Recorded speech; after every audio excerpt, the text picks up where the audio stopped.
Toilets 36,000 toilet దృష్టి వచ్చేస్తే ఇప్పుడు 3.5 సంవత్సరాలు అయింది. సో ఏదేమైనప్పటికీ కూడా ఎన్డీఏ ప్రభుత్వం ఏర్పాటయ్యి కేంద్రంలో నరేంద్ర మోడీ గారు ప్రధానమంత్రిగా, అలాగే శ్రీ నారా చంద్రబాబు నాయుడు గారు ముఖ్యమంత్రిగా, ఉప ముఖ్యమంత్రిగా పవన్ కళ్యాణ్ గారు చేపట్టి పంచాయతీరాజ్ శాఖను ఆయన తీసుకొని గ్రామ సభలు మొన్న ఒకే రోజు 13,000 పైచిలు గ్రామాల్లో ఒకేసారి ఒకే టైంలో గ్రామ సభలు పెట్టి పెద్ద ఎత్తున, ఇది ఎప్పుడు జరగని వరల్డ్ రికార్డు వచ్చింది. 4,000 కోట్ల రూపాయలు, 4,000 కోట్ల రూపాయల పనులకి ఆమోద ముద్ర వేశాం. ఎన్ఆర్ఈ చేసి పూర్తిగా మన స్థానిక సంస్థల నుండి కంట్రోల్ వెళ్ళిపోయింది. ఎవరో వెంటర్ అని చెప్పి ఆయన అకౌంట్లో వేశారు. ఏ వర్క్ ఇవ్వాలంటే మన చేతిలో లేదు, అలాంటి పొజిషన్ అయిపోయింది. మళ్ళీ ఇవన్నింటినీ గాడిని పెట్టాలని, మళ్ళా మిమ్మల్ని అందరికీ ఒక ట్రైనింగ్ ప్రోగ్రామ్ ఇవ్వాలని ఉప ముఖ్యమంత్రి మరియు పంచాయతీరాజ్ శాఖ మంత్రి అయినటువంటి పవన్ కళ్యాణ్ గారు గౌరవ ముఖ్యమంత్రి గారి సూచన మేరకు కానీ పంచాయతీ వ్యవస్థ కానీ అని పేరు కూడా గత ప్రభుత్వం ముఖ్యమంత్రి పేరు నోటి వెంబడి రాలే. ఎప్పుడు సచివాలయాలు వాలంటీర్లే. ఎంత దారుణం అంటే వార్డు మెంబర్ 0, అక్కడ వాలంటీరే హీరో. అంత దారుణం చేసి వదిలేశారు. అయితే దానికి తగిన ప్రాయశ్చిత్తం పొందడం జరిగింది. సో మీకు తప్పకుండా ఈ ఉన్న 1.5 ఇయర్లో మీరు బాగా చేయగలిగితే మీకు మంచి గుర్తింపు వస్తుంది. రేపు సర్పంచ్లు అవ్వచ్చు, ఎంపీటీసీలు అవ్వచ్చు, ఏదైనా అవ్వచ్చు.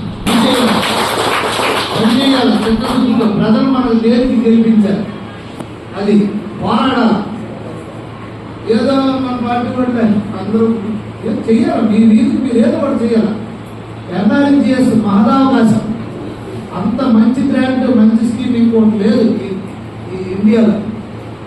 గ్రామాలని అభివృద్ధి చేసుకోవాలంటే మనకు చిత్తశుద్ధి ఉంటే ప్రతి గ్రామ సభకి వెళ్ళి ఫీల్డ్ అసిస్టెంట్ దగ్గర కూర్చొని మీరు గ్రామ సభలో ఆ పేర్లు మీరు రాసి ఎప్పుడు చేస్తే కంపల్సరీ అవ్వాల్సిందే.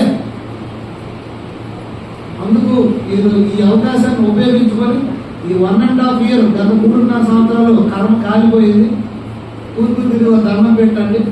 ఈ 1.5 ఇయర్లో మీకు ఒక మంచి మహదావకాశం వచ్చింది. నేను మీకు ఈ సభాముఖంగా మాటిస్తున్నాను. నా దగ్గర అభివృద్ధి విషయంలో విమర్శ అనేది ఉండదు. ఏ పార్టీ వాళ్ళైనా నాకు సంబంధం లేదు.